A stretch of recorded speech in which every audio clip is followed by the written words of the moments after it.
Découverte des corps des 7 moines français assassinés par le GIA à quelques kilomètres de la ville de Médéa, Alger, Selim Battel. Oui, le doute n'est plus permis. Les forces de sécurité algériennes ont bien retrouvé les corps des 7 moines trappistes enlevés par le GIA. D'après le communiqué du ministère de l'Intérieur, il semble que donc les moines aient été égorgés dans des conditions plus ou moins atroces. C'est une écriture documentaire. Les photos, c'est le visage de Christian Tchergé. Saya Atia, c'est le visage de Saya Atia. Et chacun des moines aussi. C'est là qu'il y a une différence profonde par rapport à des hommes et des dieux, où c'est un travail de fiction. Alors, comment moi je suis parti dans cette histoire, où je suis encore des années après? Les moines ont été tués en mai 96, et puis 8 jours après, il y a eu le testament de Christian Tchergé, publié dans la Croix, puis dans la presse et sur tous les médias. C'est ça qui, moi, m'a bouleversé. C'est le fil conducteur de tous les films. Et c'est devenu le fil conducteur du film. Et je ne le savais pas, et je ne savais pas que j'allais faire un film. Mais j'ai été très touché par cet homme qui vient de mourir et qui parle de ses raisons de vivre et de s'engager, et de prendre des risques, et son amour de ce pays, de ce peuple, et son respect pour l'islam. Et c'est la rencontre avec la famille de Célestin, un des 7 moines, la sœur de Célestin et son mari, en Bretagne, où je vis, un pèlerinage islamo-chrétien. On se rencontre, ils me disent « Mais viens nous voir à Nantes, on est tout près ». Je vais les voir, je suis très touché de ce que je perçois de la vie de la communauté, de leur amitié pour les voisins. Bon, et à nouveau, je me dis « Mais s'il y a quelque chose à faire », et je sentais venir dans mon cœur le déclic, ça prend du temps, mais à un moment donné, c'est fort. Et le déclic, c'est qu'il y aurait quelque chose à faire sur cette communauté. Et eux me disent, nous on aimerait bien que tu fasses un film sur Célestin. Et je leur dis non, si je sens quelque chose, c'est vers la communauté. Et là ils me disent, et ils m'ont mis en route, alors si c'est la communauté, la sœur de Michel, c'est Carquefou, c'est à côté. Le monastère de Bellefontaine, c'est à côté de Cholet, c'est pas loin non plus. La maman de Christophe, c'est Vendôme. Et je suis parti dans un tour de France des familles et des monastères qui a fait aussi que tous ces documents, des documents familiaux de rien du tout, mais exceptionnels, ils me les ont confiés à ce moment-là. Et ils m'ont... et j'ai senti le déclic de... Bon, il faut faire ce film, ces hommes sont des justes, et on a beaucoup à recevoir d'eux. Non, voilà. Et ça, c'était en 98, 99. Alors, un documentariste, je suis un réalisateur de documentaires. Un documentariste, ça écrit un projet, et puis le projet, après, il faut trouver une télévision qui s'intéresse et qui est d'accord pour coproduire. Et là, les télévisions nous disent « Oh là là, c'est terrible votre histoire, ça se termine mal, et puis...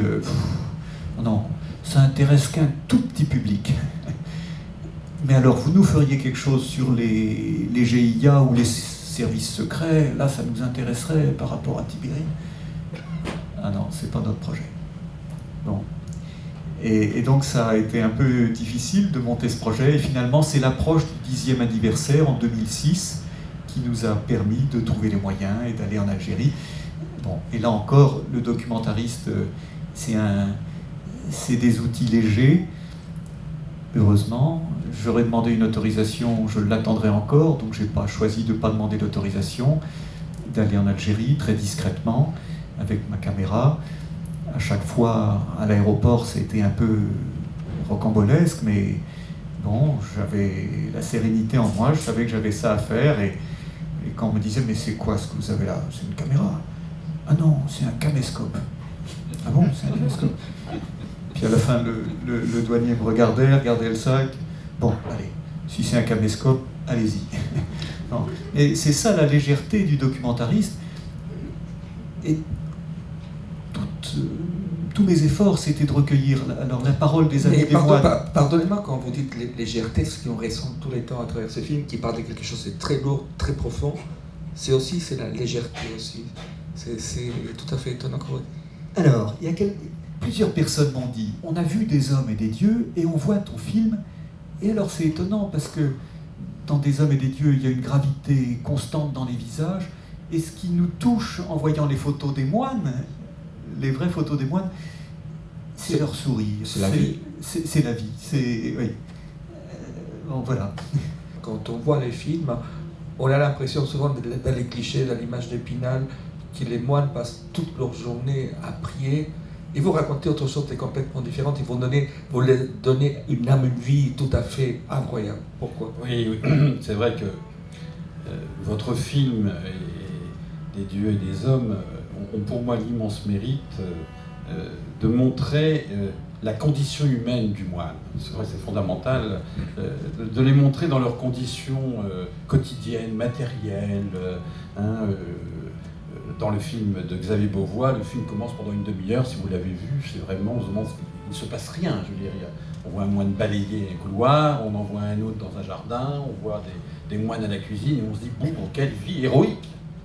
Et c'est très juste, c'est très vrai, parce que le moine, c'est quelqu'un qui vit au ras des pâquerettes, comme me disait récemment un père abbé. On vit au ras des pâquerettes, c'est-à-dire le jour où on rentre au monastère, on ne vous demande pas de devenir des anges, comme on l'a longtemps cru et qu'on continue de le croire, et comme certains continuent de véhiculer l'idée que les moines sont des supermen de la foi, de la religiosité, de la spiritualité.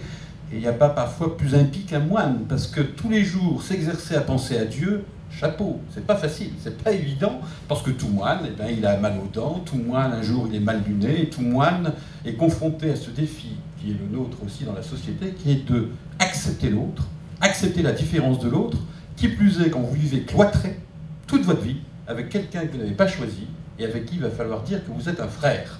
Voilà le défi quotidien des moines. Et c'est vrai que la prière, la louange, la liturgie des heures leur permet, si je puis dire, de se gonfler à bloc de la parole de Dieu. Et c'est leur carburant, si vous voulez. C'est ce qui leur permet de tenir pour vivre cet dur apprentissage de la fraternité au quotidien. Et je trouve que dans ce que je venais de dire, et dans ce que nous avons pu voir, 3 millions, je crois, de spectateurs ont vu ce film, je crois que moi, ce qui m'a le plus marqué, c'est ça, c'est-à-dire c'est ce témoignage d'une humanité nue, radicale, où finalement on essaie de sanctifier sa vie par le quotidien le plus banal et le plus prosaïque. Ça, c'est ça la vie d'un moine. Et c'est vrai que quand j'ai fait cette enquête, Messager du silence, donc il y a maintenant 2 ans, j'ai visité une vingtaine de monastères en France, en Belgique et en Suisse, monastères masculins et féminins, je dis bien monastères cloîtrés et contemplatifs. Et mon but, c'était de me dire, mais quelle est la condition humaine de ces hommes et de ces femmes? Et c'est en les approchant, je crois que j'en ai vu 600 au total, et j'ai dialogué avec 80 moines, dont beaucoup de cisterciens, parce que je me sens très proche de la spiritualité cistercienne, parce qu'elle est très dans la boue, dans la glaise. Ce sont des hommes de prière, mais la prière, elle est plantée dans la terre. Hein, ce sont des héritiers de paysans, les cisterciens. Hein, et cette spiritualité, si vous voulez, n'est pas une spiritualité complètement n'est pas du tout évanescente et éthérée, elle est très matérielle. C'est une spiritualité, c'est un matérialisme spirituel, la spiritualité cistercienne. Et ce qu'ont vécu les moines de Tibérine, c'est à la puissance 1000, si je puis dire, parce qu'ils étaient minoritaires, ils vivaient une précarité, ils vivaient dans le danger permanent. Plusieurs fois, le monastère a failli être fermé pour des raisons toutes évidentes, c'est que le monastère était quasiment vide, des problèmes politiques, et que l'ordre cistercien a été plusieurs fois amené même à prendre la décision de fermer le monastère.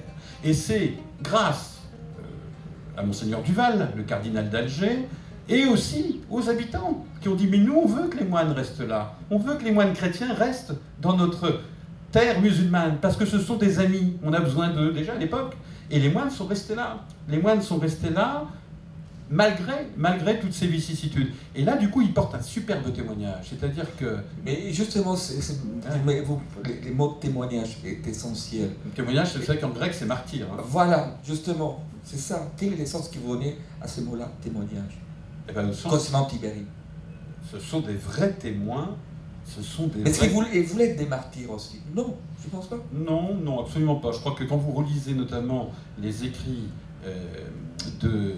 notamment du poète, le nom m'échappe, de Christophe, de frère Christophe, d'ailleurs dans le film on le voit, je n'ai pas envie d'être martyr, c'est son grande discussion qu'il a avec frère Christian, il refuse, il dit je suis pas venu ici pour mourir. Bon.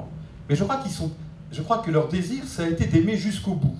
C'est la dialectique de l'amour, c'est pas la dialectique du sacrifice, de la mort sacrificielle pour quelque cause que ce soit.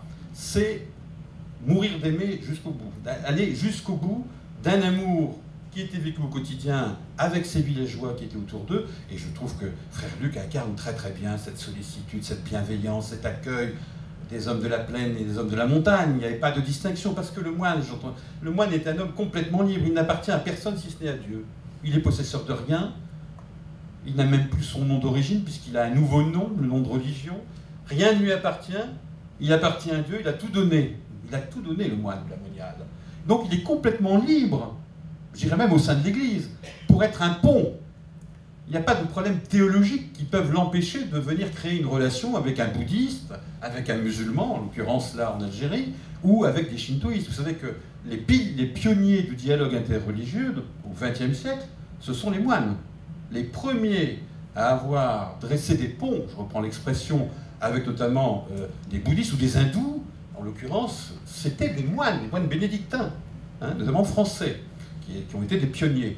On n'a pas attendu le sommet d'Assise, qui était un événement considérable que j'ai eu la chance de vivre en direct, puisqu'on va fêter le 25e anniversaire du sommet d'Assise. Vous savez, quand Jean-Paul II a convoqué tous les chefs religieux pour prier côte à côte, ensemble, pour la paix. C'était un événement inoubliable. Mais les moines ont été les pionniers. Et ils ont été les pionniers parce qu'ils avaient cette capacité de liberté et d'indépendance, et puis ils avaient ce talisman qui est d'être des habitués du silence, d'être professionnels, j'aime pas ce mot, je dirais d'être vraiment des faiseurs de silence. Parce que les meilleures rencontres, les plus durables, les plus belles, les plus profondes, naissent souvent dans le silence. C'est pas forcément dans le bavardage qu'on crée une histoire d'amitié ou d'amour avec quelqu'un, c'est dans le silence d'un regard ou d'une prière. Et les moines, là-dessus, sont des orfèvres. Et je connais un certain nombre de moines qui sont engagés dans le dialogue interreligieux, notamment des moines bénédictins, et qui disent que grâce au silence, prier en silence, permet d'évacuer, pendant le moment où on prie ensemble, tous les problèmes culturels, théologiques, institutionnels, qui vous empêchent de créer une harmonie interreligieuse. Le fait de prier ensemble, ça fait exploser tous les clivages institutionnels, et vous pouvez vivre un moment fort de communion spirituelle. Et c'est ce qu'ont vécu au quotidien les moines de Tibérie. Est-ce que vous savez retrouver ça justement, Emmanuel, vous, lorsque vous avez fait ces films, à travers les rencontres et à travers tous les témoignages justement de ceux qui ont connu ces moines de Tibérie? Alors, je voudrais essayer un peu d'être en écho à ce que dit Michel. Je pense que ce qui est particulier à Tibérine, c'est qu'il y avait un village adossé à un monastère. C'est pas fréquent. Non. Et c'est lié à ce que je disais tout à l'heure, la violence pendant la guerre d'Algérie a fait que des habitants du pays ont construit leur maison à côté. Et si Tibérine nous touche tant, c'est que ils ont essayé de vivre l'amour, mais c'était un amour enraciné avec les 4 associés avec qui ils travaillaient au jardin, avec les villageois qui venaient en disant « j'ai cassé un outil, Paul, est-ce que tu pourrais pas me faire une soudure ?»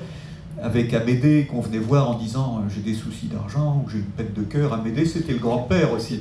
Amédée, le Pied-Noir. Est-ce que vous racontez, on va prendre dans les films aussi, dans les dispensaires, c'est là que les moines apprenaient les nouvelles de la ville aussi, un peu les nouvelles qui venaient des moines, parce que c'est un lieu où il y avait l'écho aussi de ce qui est arrivé ailleurs.